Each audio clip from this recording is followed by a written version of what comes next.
Good morning student. देखो आज की वीडियो में हम देखेंगे द स्टोरी ऑफ अ भाकरी।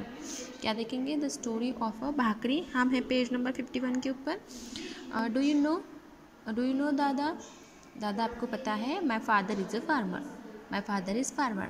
मेरे पापा क्या है? फार्मर है। End you know that school have summer vacation. आणि तुम्हाला माहिती आहे जेव्हा शाळेला उन्हाळ्याच्या सुट्ट्या असायच्या, व्हेन आय वॉज स्मॉल, जेव्हा मी लहान होतो, जेव्हा उन्हाळ्यात सुट्ट्या असायच्या, we often went to my father's field riding on his tractor. आणि जेव्हा बाबा शेतात ट्रॅक्टर जायचे घेऊन, तेव्हा मी बाबासोबत ट्रॅक्टरवर जायचो.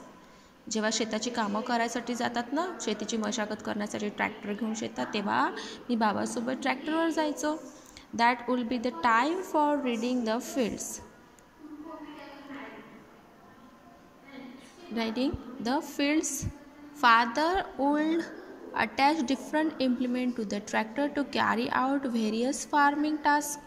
शेतात वेगवेगळे शेतीचे कामं करण्यासाठी बाबा ट्रॅक्टरला वेगवेगळे अवजारं जोडायचे. शेतीची कामं करण्यासाठी बाबा काय करायचे? शेतात जायचे ट्रॅक्टर घेऊन आणि ट्रॅक्टरला वेगवेगळे अवजारे जोडायचे.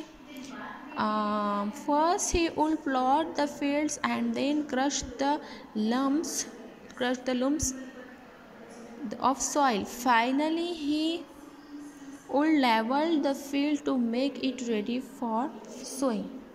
ते शेतीची मशागत करण्यासाठी प्रथम शेत ते नांगरतात आणि मातीचे ढेकळे फोडतात. नांगरल्यानंतर मातीचे असे मोठे मोठे ढेकळू, म्हणजे असे मातीचे मोठे मोठे गोळे असतात ना, ते त्याला ढेकळं म्हणतात. ते मातीची ढेकळं फोडतात, त्याच्यानंतर जमीन प्लेन करतात, सपाट करून ती पेरणीसाठी तयार करतात. अशा रीतीने कामे ते करत.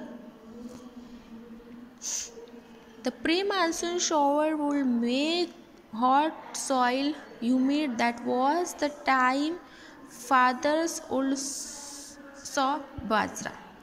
आणि मृगाचा पाऊस पडला, पहिला पाऊस पडला की उन्हाळ्यात तापलेल्या जमिनीची वाफ होते, जमिनीची वाफसा होते.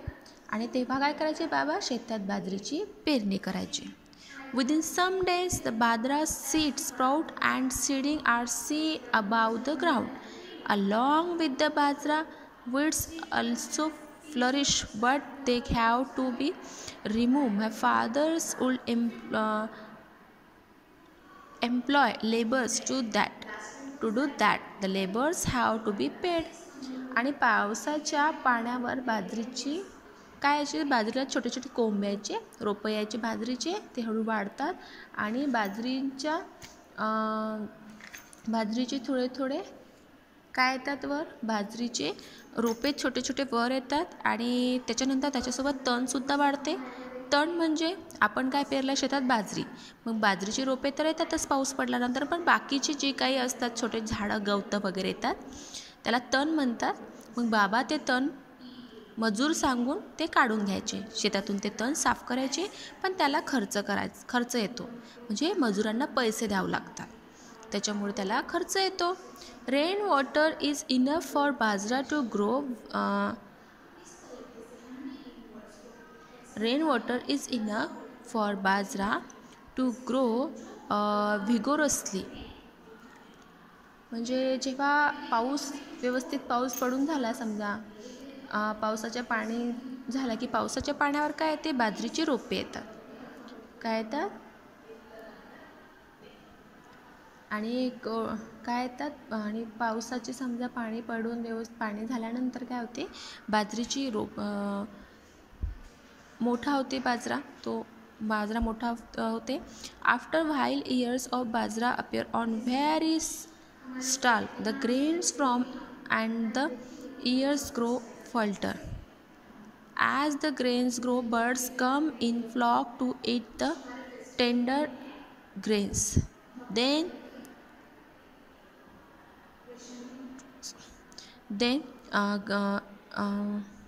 म्हणजे जेव्हा पाऊस पडल्यानंतर बाजरा हा मोठा मोठा होतो, तो छान वाढतो, त्याला कणसे येतात, त्याला हळूहळू कणसे लागतात, त्यात दाणे भरू लागतात. आणि दाणे भरू लागले की काय होते?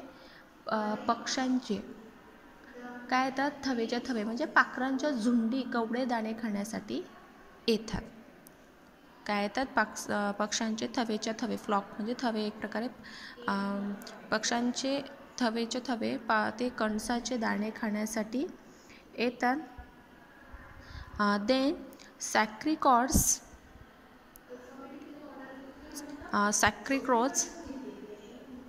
Then scarecrows have to be set up and slying shot used to frighten the birds away. आणि ते गोफण फिरवून पाखरांना पळवून लावले जाते. जेव्हा बाजाराला कणसे लागतात, मग त्यात दाणे भरतात, मग ते दाणे खाण्यासाठी पुष्कळ पाखरं येतात. म्हणजे पाखरांचे थवेच्या थवे, झुंडीच्या झुंडी, एक प्रकारे खूप जास्त पाखरं एका वेळेत पूर्ण त्या पिकांवर येतात आणि त्या कणसातले दाणे खातात. मग ते पाखरे पळवून लावण्यासाठी गोफण फिरवतात. When the ears of corn are full, it is harvest time. That is, all the ears of bajra must be cut and gathered. Then follows threshing and winnowing. That is how we get the grains from the ears of bajra. आणि कापणी, मग जेव्हा दाणे पूर्ण भरल्यानंतर त्याची कापणी करावी लागते.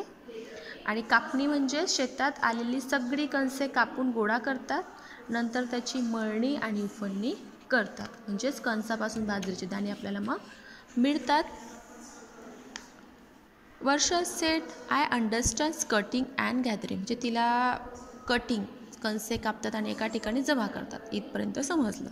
But what is threshing? Threshing म्हणजे काय? मळणी. थ्रेशिंग म्हणजे मळणी. अँड विनोविंग्स म्हणजे उफणणी म्हणजे काय? सो मदर सेट, मग आई म्हणते, ऑल राईट, ठीक आहे, do what I tell you. हे सर्व मी तुला सांगते. And you will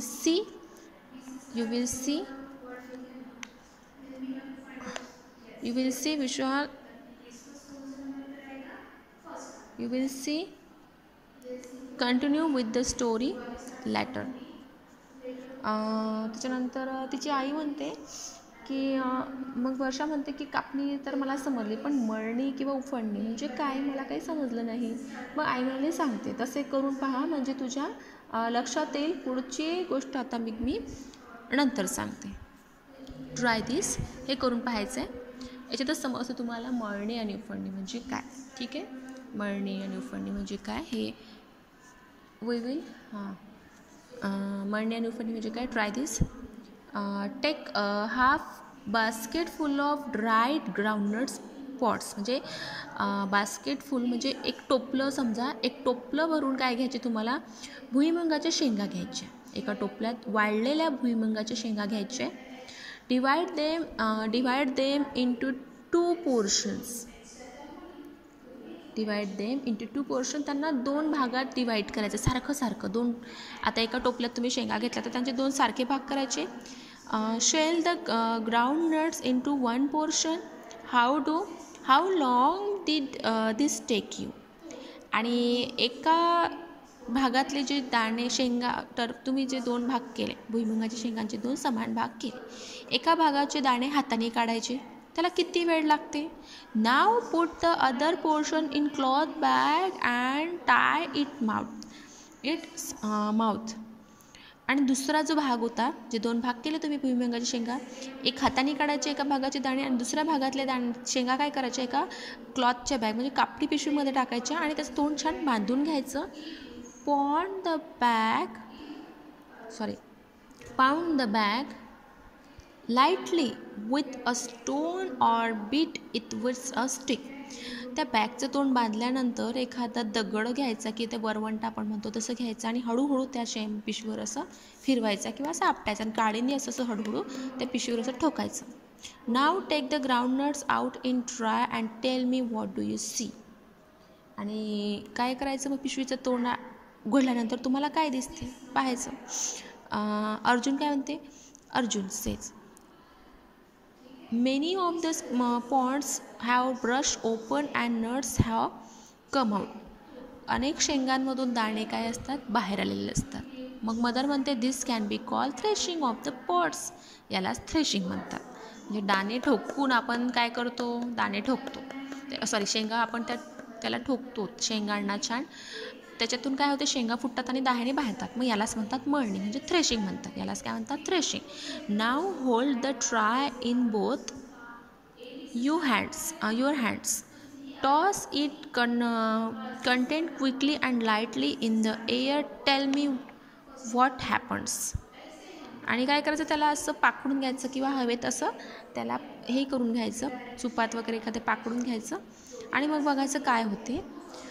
Varsha, when I toss the tray the empty shell fall off and the nuts are left behind, but why does that happen. म्हणजे काय करायचं त्याचे, मग ते जेव्हा आपण शेंगा फोडून घेतल्या मग त्या करायच्या अशा त्यांना टॉस म्हणजे असं पाकडून घ्यायचं. मग काय होते, दाणे आणि दाण्यांची साल आणि जी टरफले असतात ती हलकी असतात म्हणून ती हवेने उडून जातात आणि दाणे तिथेच जमा राहतात सुपामध्ये.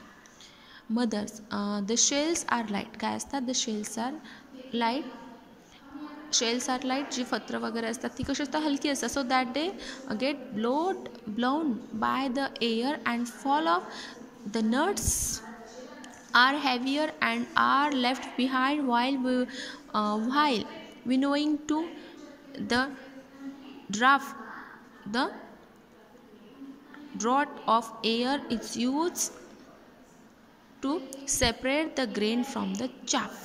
म्हणजेच अशाच प्रकारे आपण धान्यातून कचरा बाहेर करतो. विनिंग म्हणजे उफणणीमध्ये हेच होते की काय होते, उफणणीमध्ये हवेच्या मदतीने समजा एक प्रकारे आपण त्याला पाकडून वगैरे घेतला तर जो हलका कचरा, टरफले हे काय होतात, ते हवेने उडून जातात आणि जे धान्य असते, दाणे असतात ते गोळा होतात, जमा होतात. त्यालाच उफणणी म्हणतात. नाव let's go with the story. दादा यूज अ मशीन. आधी काय असायचं मशीन, समजा दादा use machine for threshing and winnowing. म्हणजे थ्रेशिंग आणि विनोईंगसाठी मशीन यूज करतात. In the machine threshing and winnowing are done at the same time. मशीनमध्ये ह्या दोन्ही गोष्टी एकाच वेळेत होतात. The harvested ears are put into the machine. The grains gets separate and falls into a bag tied the machine. काय होते, मशीनमध्ये जेव्हा आपण कणसं टाकतो तेव्हा कचरा आणि हलका कचरा आणि टरफले ते उडून जातात आणि मशीनला एक बॅग बांधलेली असते, त्या बॅगमध्ये पूर्ण धान्य गोळा होते. The chaff and other rubbish get blown off when there were no machines. आणि काय होते, कचरा दूर पडते आणि धान्य पिशवीमध्ये गोळा होते. when there are no machines, जेव्हा मशीन नव्हत्या तेव्हा कसं काम करायची मग. bullock were made to help with the threshing. बैलाचा उपयोग करायचा ते मळणीसाठी, थ्रेशिंगसाठी. for winnowing a person stand a little higher up and slowly allow the threshed grain to fall to the ground. आणि बैलाच्या मदतीने मळणी करून घ्यायची. त्याच्यानंतर ते मळणी म्हणजे दाणे ठोकून झाल्यानंतर, कणसे ठोकून झाल्यानंतर त्यातला कचरा आता वेगळा करायचा आहे, म्हणजेच उफणणी करायची आहे. मग तेव्हा उंच जागेवर जाऊन उभं राहायचं, तिथून असाच तो धान्य असं सुपाने हळूहळू खाली सोडायचं. त्याच्यात काय होतं की जो कचरा, हलका कचरा दूर उडून जाते आणि धान्य एका ठिकाणी पडते. The chaff is carried away by the draught and the grains falls down in a heap. The machine helps to finish the work quickly, but labor and expense have to be put in any case. अशामुळे काय व्हायचं, तेव्हा सुद्धा धान्य एका ठिकाणी जमा व्हायचं, कचरा उडून जायचा. पण मशीन आधी कामं करायला खूप मेहनत लागायची आणि वेळ पण लागायचा, खूप मेहनत करावी लागायची.